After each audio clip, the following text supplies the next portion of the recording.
So the plan, to summarize again, is Medicare for all, modest co-pays, but you have coverage, just one of those wonderful rights of citizenship. And then we shift the burden from businesses and families to the public sector that can then negotiate for lower prices. Do not get rid of a private insurance. Right. And then private insurers would then have massive competitive pressures because they are essentially competing against this very, very low cost alternative. And then you would see them hopefully bring that curve down or frankly disappear.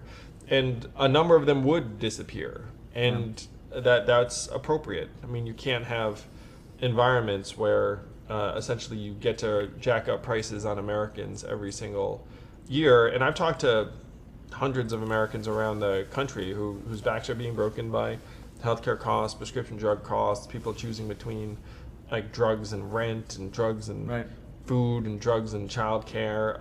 And the whole thing is immoral. It doesn't make any sense. We have one of the only systems in the world where it's somehow tied to employment. And tying your healthcare coverage to employment has so many negative effects. It makes it harder to change jobs. It makes it harder to start a company. It makes it harder for employers to actually treat you like a full-time worker. There's an economic term called job lock.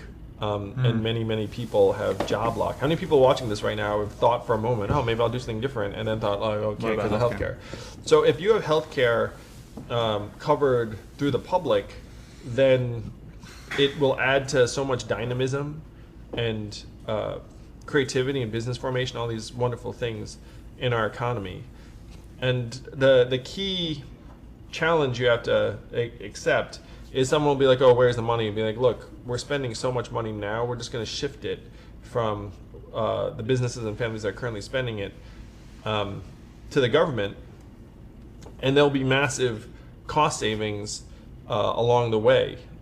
So that's the vision. It's Medicare for all, but don't get rid of private insurers, and make it so that it's not like it's not even like a plan you have to buy into. It's just essentially it's yours.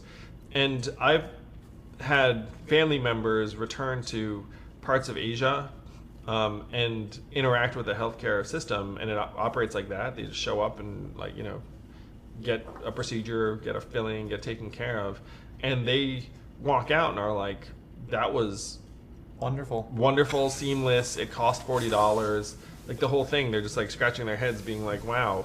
And then you come to the US and it's a freaking like bureaucratic maze, and everything is so expensive that you're like, ooh, good thing it's getting passed to the insurance company, but we're all paying the price. Yeah, we're all paying the price.